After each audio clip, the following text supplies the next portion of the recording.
federal judge in California has temporarily stopped the Trump administration's plan to lay off thousands of federal workers.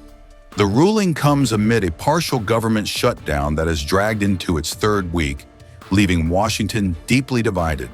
U.S. District Judge Susan Illston said that the layoffs appeared politically motivated and possibly unlawful under federal law. She granted an emergency order requested by unions representing thousands of affected federal employees across multiple agencies. The court order pauses all layoffs for now, while the union's lawsuit against the Trump administration moves forward. Illston said there was evidence the administration had taken advantage of the shutdown to bypass legal protections for workers. She criticized the government for assuming the laws don't apply just because funding had lapsed during the shutdown. Judge Illston noted public comments from U.S. President Donald Trump and Budget Director Russ Vought suggesting partisan motivations. She said statements that cuts would target Democrat agencies show clear evidence of political intent behind the layoffs.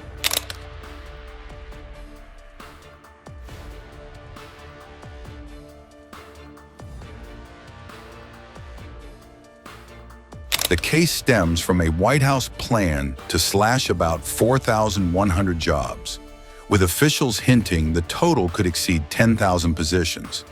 Trump administration officials said the layoffs were part of broader cost-cutting efforts during the shutdown, but unions argue the move is retaliation against agencies seen as politically aligned with Democrats or opposing Trump policies. The temporary restraining order halts new layoff notices and blocks further job cuts while the case is under review. So far, about 4,100 employees at 8 agencies have already received layoff notices, according to court documents. The government shutdown, now in its third week, has closed multiple services and stalled key federal operations nationwide. Republicans blame Democrats for blocking a spending bill, while Democrats demand protections for low-income health care coverage. Democrat shutdown is causing pain and suffering for hardworking Americans, including our military, our air traffic controllers, and impoverished mothers, people with young children, people that have to live not the greatest of lives. But we're doing so many tax cuts. We've cut their taxes. The great big beautiful bill, we've cut their taxes at levels that nobody's ever seen. I mean, no tax on tips, no tax on Social Security, no tax on overtime. It's been a great thing for a lot of people. They're doing great. Despite all of the damage that it's caused, the shutdown has been, pretty damaging. I mean, it's not yet because it's early, but it gets a little bit worse as it goes along. And we'll be making cuts that will be permanent. And we're only going to cut Democrat programs. I hate to tell you. I guess that makes sense. But we're only cutting Democrat programs. But we're going to start that, and we have Russell. We can talk to you about it if he wants to. But we'll be cutting some very popular Democrat programs that aren't popular with Republicans, frankly, because that's the way it works. They wanted to do this, so we'll give them a little taste of their own medicine. But Chuck Schumer proclaimed this morning that every day gets better for them. No, every day it's actually getting worse for them. And they're having a rebellion in the Democrat Party because they want to stop. And if you saw all of Schumer's, I watched last night like 10 different times over the years, he said, you can't shut down government, you can't shut down, and now he's the one that shut it down. So this is a confession that he's acting not to serve the people, but to serve the partisan interests of his party. And I don't think he's serving them well because they're way down. Look, they just lost an election in a landslide. It was interesting. I watched Kamala, who's a sad figure. I watched her the other day saying the election was very close. I said, no, the election was a landslide. We won the popular vote by millions. We won the Electoral College by, I think, 312 or 315 to 220 something. But there's another one that we won that's why when you see the maps are completely red. It's counties. The counties, we won at 2,505 to 525. So 2,500 to 525. That's called one of the greatest, biggest landslides in history. And that's one that people are using now as a primer. But literally, when you see it colored in, the entire country is red representing Republicans. So, they go around, they just lie. They just lie. And everything's a big lie with them. Well, the other side, and the other thing I don't understand is, Christie, I looked at crime numbers in Chicago. They're through the roof. And I have a governor who stands up every day and tells us how wonderful Chicago is. Just a lie. It's like a con job. It's like Gavin Newsom. He says how well he's doing in California, and they're doing terribly. Population's getting smaller. People are leaving. And other people are coming in, and I wouldn't say it's an even trade. While the other side is focused on playing games, the Trump administration's focused on creating jobs, bringing down prices, and we've really brought them down a lot. That's the other thing. We're bringing down prices a lot.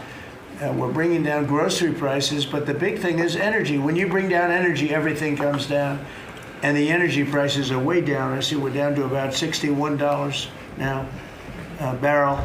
And what gasoline's going to be, I think gasoline's going to be below $2 at some point in the pretty near future. It's very low, much lower than it was under Sleepy Joe.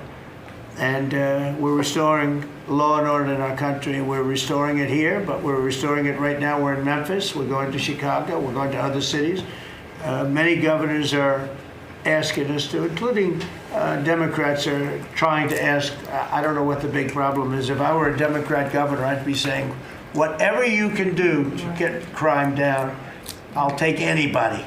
You can bring them in I don't care who it is. A lot of people said that. They interviewed women, these beautiful women in Chicago, black women with a MAGA hat, a red hat.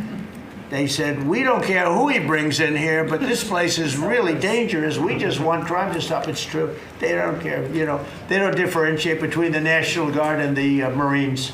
They don't care. They'll take anybody. And that's the way it is. I mean, they want what we did in D.C., they want to happen to them. And it's happening in Memphis already. I see in less than a week, the numbers are really good. And it'll be great. And it will fix that. We'll go to various other places, and we're going to be stopping crime in our cities, and that's a great thing, and we won't get credit for it, but it's a great thing. We've launched a historic campaign to take back our nation from the gangs and the street criminals, violent repeat offenders, illegal alien lawbreakers, domestic extremists, and savage, bloodthirsty cartels. And very little, by the way, is coming in by water, in case you haven't known. The drugs aren't coming in by water. In fact, we can't even find any boats in the water anymore. We had boats, we were like a subway train loaded up with drugs. Every single boat that you see getting taken out kills 25,000 Americans. Think of that. Because it's pretty tough stuff. But it kills 25,000 Americans. So when you hear that, it's no longer tough. But here in Washington, we've deployed federal law enforcement and National Guard to restore public safety, and we're working to replicate that in numerous places all over the country. And we have a very powerful military. We have a very powerful National Guard. I want to thank the governor of Texas, who has been, as usual, great. Governor Abbott, he gave us 400 troops without even a question. And we have other governors likewise doing what has to be done, because they know we have to confront crime. We're directly confronting the sinister threat of left-wing domestic terrorism and violence, including the terrorist group Antifa. You saw that yesterday. We had a news conference. Antifa's out of control in Portland and other places, but mostly Portland in the case of Antifa. And we had people that were really badly affected by them. It was terrible. So one of those things, but we're knocking the hell out of them. And we're looking for the people that are funding them, and those people are going to be just as guilty as the people that smack people over the head with a baseball bat. And I'd like now to ask Attorney General Bondi and Secretary Noem to discuss this a little bit and tell where we are. And then we'll go around the room. We'll go quickly. We're going to go quickly if we can, because we have a lot of things to do, including I won't be spending that much time here because I'll be leaving fairly soon for the Middle East. And I'm very honored to be involved with that, I'll tell you. It's a great thing for our country. People are so happy about it. I've never experienced anything quite like it. I've never seen such universal praise for being able to do something. No, it's something that nobody thought was possible, and we're going to end up having peace in the Middle East.